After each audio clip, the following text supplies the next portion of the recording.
Welcome to Mutual Fund Family. Log on to mutualfundfamily.com for more info.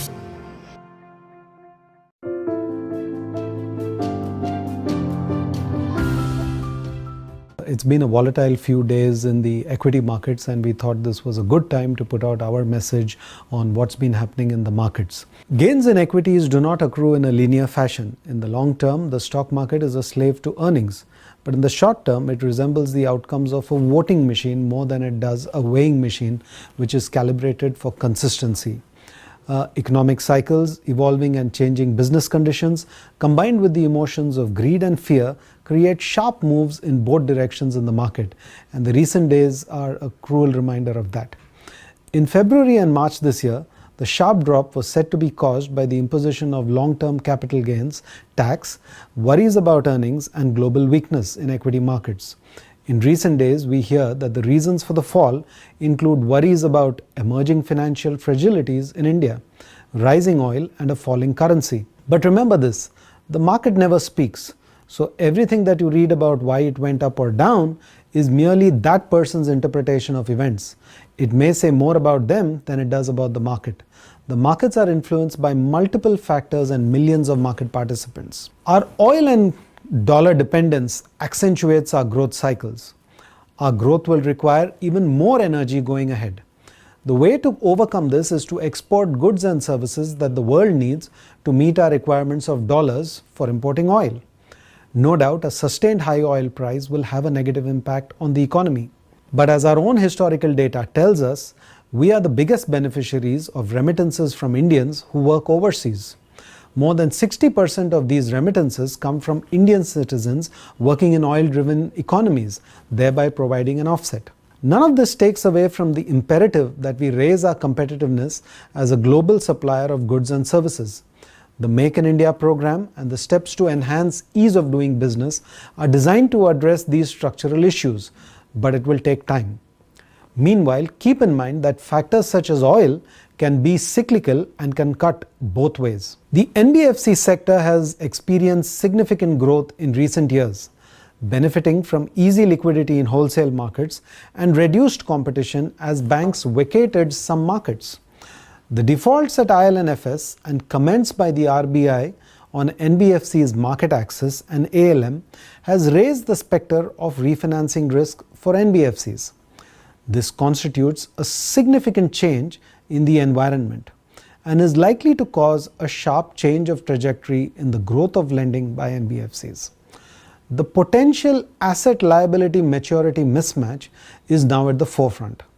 Our discussions with most NBFCs suggest that they are slowing down their growth as they look to handle the challenges of reduced funding on the one hand and higher cost on the other. If the RBI makes significant changes to the market access and ALM norms for the NBFC sector, it will have ramifications on their growth. The focus of these companies would then shift to strengthening their liability side. There is a role for NBFCs in India, and they will remain an important constituent of the financial system. But the current developments, along with potential policy changes, could be a reset. There will be winners and losers in this reset. This is certainly filtering into the valuations of stocks in the sector. These developments will have implications for credit availability and economic growth. To rewind, as I said earlier, we believe that the stock market is a slave to earnings. In other words, long-term returns tend towards long-term earnings growth. But there are periods during which investors willingly pay more for equities and periods during which they choose to pay less. The mood swing of investors has a lot to do with the emotions of greed and fear. Investor confidence tends to move higher when the markets move higher, and confidence turns down when the markets move lower. Equities rarely trade at fair value. Instead, they tend to move in cycles from low to high and then back down again and then back up again.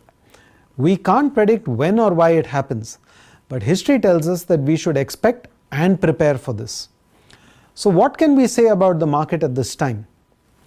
In terms of both trailing and forward valuations, we have seen a sharp correction in the Sensex. On trailing valuations, it has not yet dropped near the cheap zone. However, on 12-month forward consensus earnings, it has dropped back to the fairly valued zone for the first time since late 2016. The caveat, of course, being that earnings forecasts in recent times have proved to be too optimistic.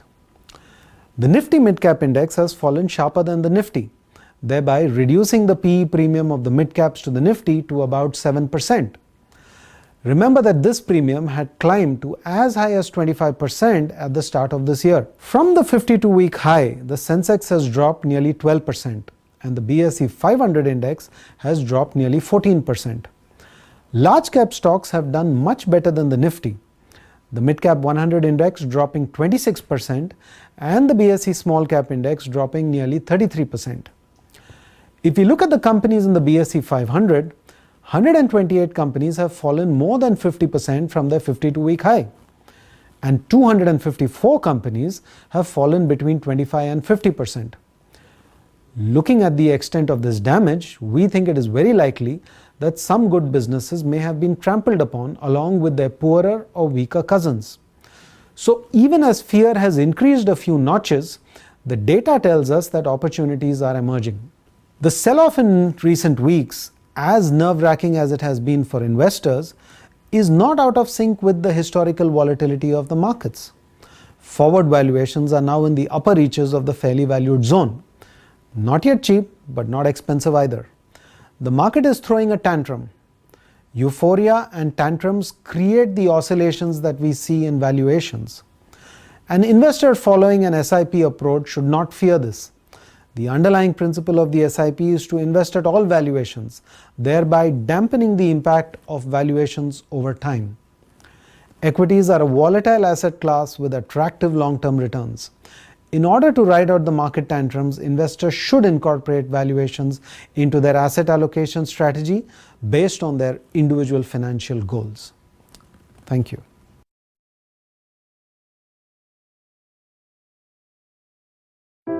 Mutual fund investments are subject to market risks. Read all scheme-related documents carefully. Thanks for watching. Drop a like, leave a comment, and don't forget to subscribe Mutual Fund family.